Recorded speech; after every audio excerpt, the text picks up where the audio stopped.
Hey, we're going to take a minute and we're going to talk about overcoming your fears. Uh, it's so easy to be afraid of failure that you don't even try at all. I hope that you have some supportive friends and family members who will cheer for you and say, great job, even when you fall a little short of where you intended to go. All right, so I wanted to show you a couple of things that I tried that I just wasn't happy with the final results. And I had to admit something to myself, which is that I don't have patience. I just don't have it past a certain point. It's just not there. All right, so I decided I wanted to do these peacocks. And I went out and I got some clip art, and I'm not selling these and I'm not making a profit off of it. And so I wanted to practice. So I took a couple of different peacocks photographs, combined them up, played with ideas, and did a design. I came back and I did the plan. I planned how I wanted this stormy sky. Sorry if I bumped the thing. Stormy sky, and I didn't care that there were some backwashes and some blooms, because it's like I wanted a storm to be coming, and I didn't want you to really know whether these were mountains or clouds or what it was. Wasn't really important. I just wanted this really dramatic sky, and I achieved that. And I got down to in here, and I started having a little trouble because I realized that this was too white to really show the wings. And even though peacock's wings are very white there with a black and other things, it wasn't working, so I kept trying. And then I got down into the tail feathers and got frustrated, got bored, didn't work. But I thought, I'm going to keep practicing, because there were some things about it that I really liked, but other things that I knew fell flat. So I did it again.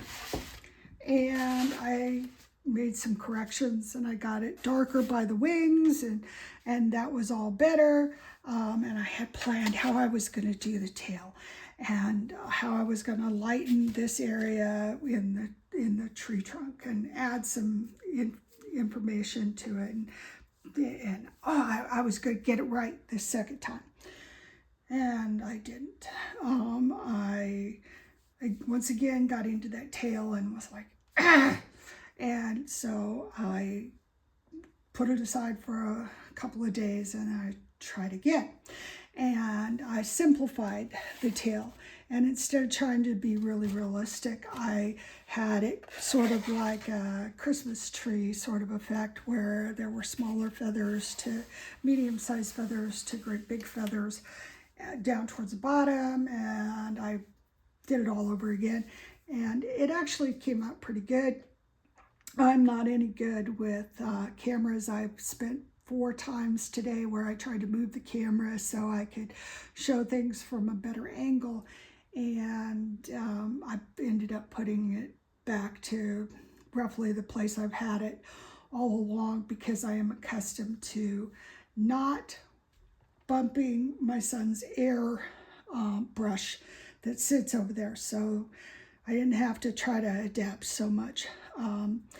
I'm certain there are people out there who are laughing themselves sick at my inabilities, but that's okay. But I did want to tell you that, so I finished the third one, and it's actually really good.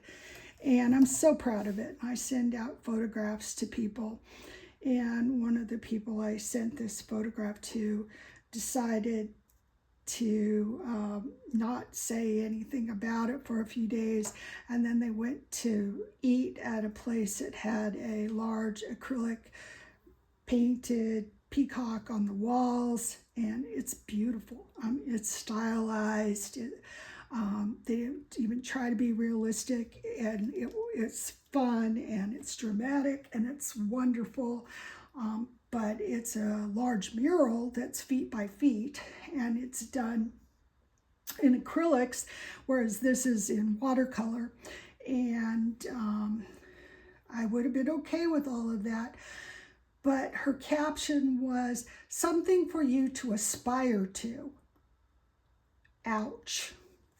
Like, really, I struggled really hard, and I get photographs telling me I need to aspire to something. You know, I just don't share my work with that person anymore. They don't understand my journey, and I don't choose to be angry with them. I just choose not to share. And y'all are probably going to have that happen to you, that you're going to have times where people are real supportive and times where people aren't.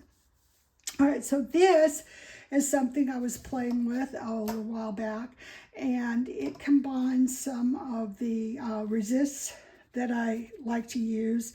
And you can, I don't know how well it shows up in a photograph, but there's positive and negative fish, and it's a rubber stamp that I cut myself out of what's supposed to be a float for doing tile on your floor. And I carve these up, and I do ferns and I do other things, and I was playing with fish at the time. And this is a real good example in this area and in here. Well, it's across the whole thing. Really good example of what an effect you can get by tossing salt onto the wet paint. Okay, so that's one exploration of that. This is another. This one is a combination of watercolors and acrylics and metallic acrylics. And again, I had tossed salt on it, and that's what's giving these effects where the colors are running together. And then I came back and I splattered it over the top with some white paint to make like bubbles, to feel like you are actually down there in that ocean, and you are the pressure of the movement and everything. I really wanted to play with that. And then I did it again using different colors and using the stamp in a different way and playing with that. So it's really important to play and to keep exploring and to know that not everything you do is going to work, all right? It's real important that you just have fun with it and you don't worry about anything other than, did I learn something new today? All right, so in comparison, this is a little couple of inch by, maybe 4x6 or something. It's not terribly large. You can do this. The worst that happens is that it doesn't come out quite right.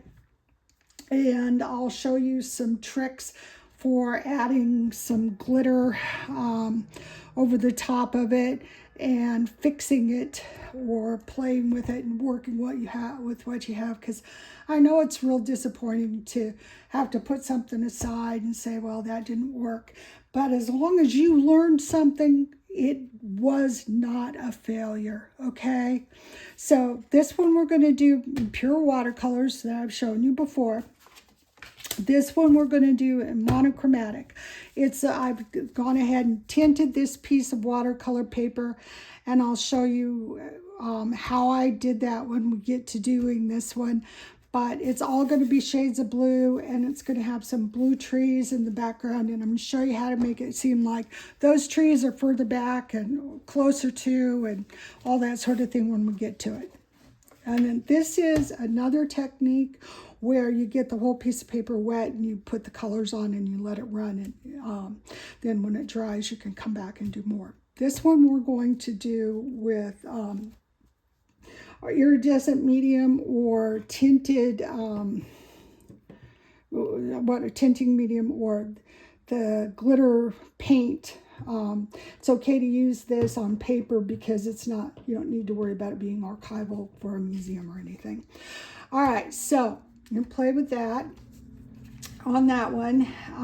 We'll probably be using a little bit of color to help define certain areas, but we'll talk about that when we get to it. This one is going to be a mixture of watercolor and acrylic.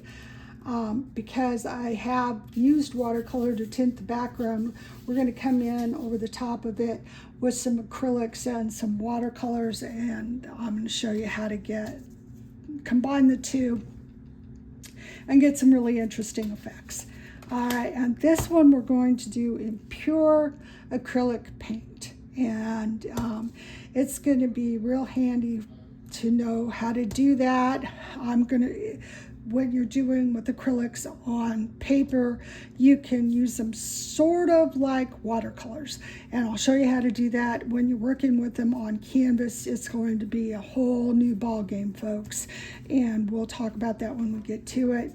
And if you don't happen to have any glitter paint on hand, you can always use your basic Elmer's school glue or your basic craft glue and some glitter, and as long as you put the glitter on while the glue is wet, it will adhere to the page. And I like to put a little piece of white paper underneath it, and that way I can shake off the extra, turn it into a funnel, and put it back in the jar.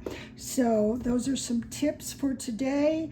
I really want you to be brave and try new things. Take care.